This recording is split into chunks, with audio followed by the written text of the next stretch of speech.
Hello everyone and welcome to the channel. So have you ever even wondered to speak English fluently without even making mistakes, without even fear of making mistakes from time to time?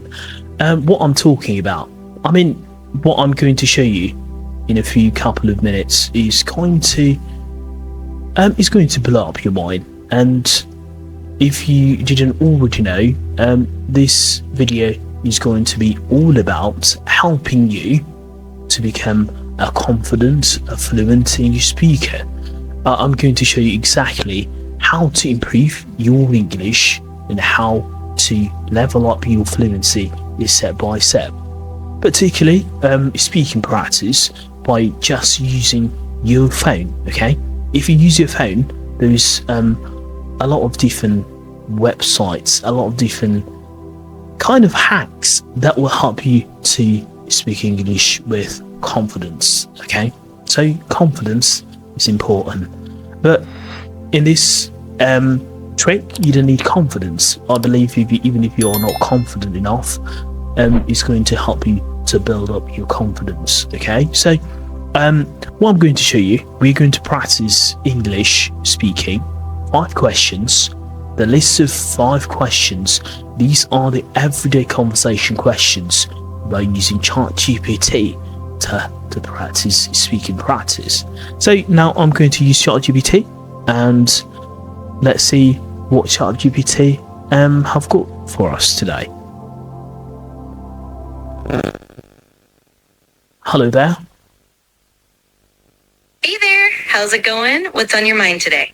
Well, so now I'm just about to record a video to help English learners to improve their English and people that don't know where to get started when it comes to either speaking practice or even to speak with confidence, because a lot of them, the fear of making mistakes and awkward, pronunciation mistakes, of course. But in today's video, I've just, wondered, I might need to ask you like 5 everyday conversation questions that can me and you to practice to help these English learners to improve their English. So are you ready for the 5 questions? Absolutely, that sounds like a fantastic idea. I'd be more than happy to help you out with those questions. Just let me know what kind of topics or themes you want to focus on and we can dive right in. Okay, so now, as I mentioned earlier, these questions are going to be the personal preference, and a lot of people, they might think that what on earth he's talking about. But I'm just going to ask questions. It's going to be just for my personal perspective, and let's see what you've got for us. That sounds perfect. Personal preference questions are always great for getting people comfortable and chatting naturally. So whenever you're ready, go ahead and fire away with the first one and we can get started. Okay, well, the first question is, how do you usually spend your weekends and why? Oh, that's a great one. So for me, I love spending weekends exploring new places, maybe going for hikes, catching up on some reading, and definitely relaxing with family or friends. It's always a mix of adventure and relaxation. Okay, that seems quite interesting. Well, for me, I would say that I normally spend my weekends and my time to recharge. I usually start with a day, which is like, for example, it might be exercising or a long walk, or even reading some books, or even catch up with friends, explore new videos, for example, or even watching TV shows. I'm into balance between being productive and simply at the end, throughout the day, I might have a winding down. So that sounds like a really nice balance. It's awesome that you mix productivity with relaxation and a bit of social time too.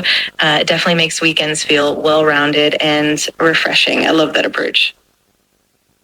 Well, The second question is, do you prefer to live in a countryside or prefer to live in a city, and why?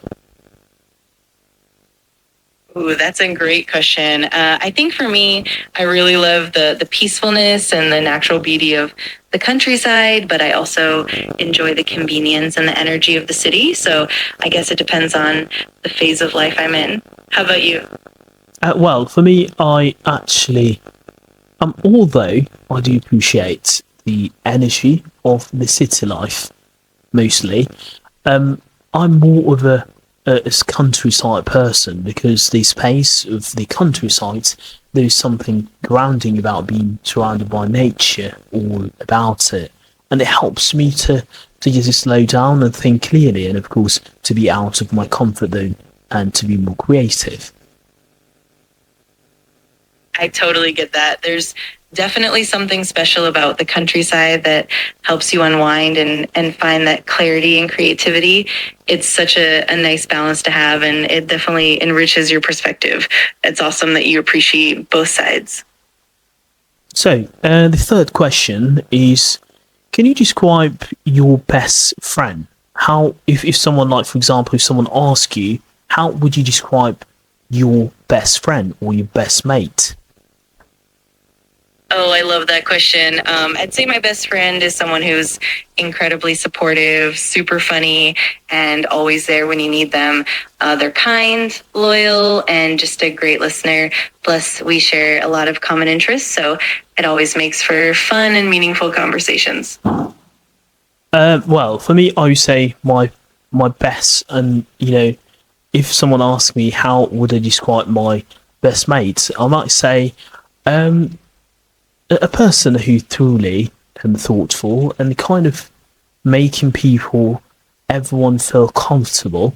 So I think that's kind of person I like, and the value and the connection together. I believe that's my kind of person that I would really look into.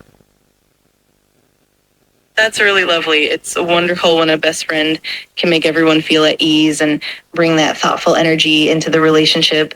It really makes those connections so meaningful and special. Sounds like you've got an amazing friendship. Well, the one before last is about travel. And so the question is, have you ever traveled to any interesting places, locations, and where and why? Oh, I love that one. I've definitely been lucky enough to travel to some pretty cool spots. For example, I've been to places like Japan, where I loved the blend of modern and traditional culture, and also Italy for the amazing food and history. Each place had its own unique charm and reason for visiting, and it's always such a great experience. That's good. That sounds really good. For me, I've been quite fortunate to have like enough a travel, kind of like to be in a places where I don't really meant to be, but sometimes there's a places that I've been into which I really like it. I mean, Japan it seems a really good place, but I've been to France, which I've been quite fortunate to be there, and the culture, food, and the balance between tradition and even technology. It's really, really fascinating. And yeah, I mean, I've just been in one country so far, but I'd love to be in lots of different countries in the future.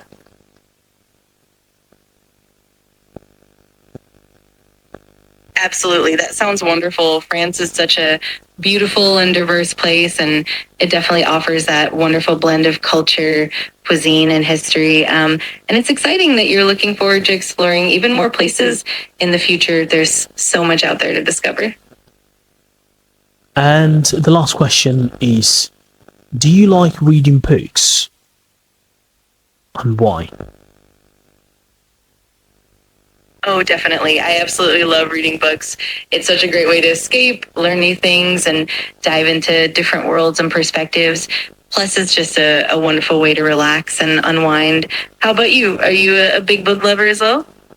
Well, absolutely. And I tend to kind of to read a mix of fiction and non-fiction books. For example, novels for storytelling, and even a lot of books that I would say that inspire me, motivate me quite a lot, to be fair, and that expands my perspective and help me to level up throughout the life. It's really motivating to have something that you read from day-to-day life where helps you to be inspired, motivated, and even try to help each other. That's a really interesting part of me, where I love reading about it, and it kind of made me to be even more passionate about it. Absolutely. That's such a great approach. Mixing fiction and nonfiction definitely keeps things interesting and inspiring. It's amazing how books can shape our perspectives and keep us motivated on our journey. It's definitely a passion worth celebrating. And that's it. That's all about it, guys. As you can see, I've just had a conversation with ChatGPT to help me to kind of to ask simple questions on how to practice your speaking. And by the way, it could be any questions that you have.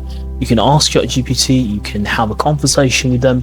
For example, it could be in a topic as well, to have a debate, whatever. But that's it. Simple. You just need a phone.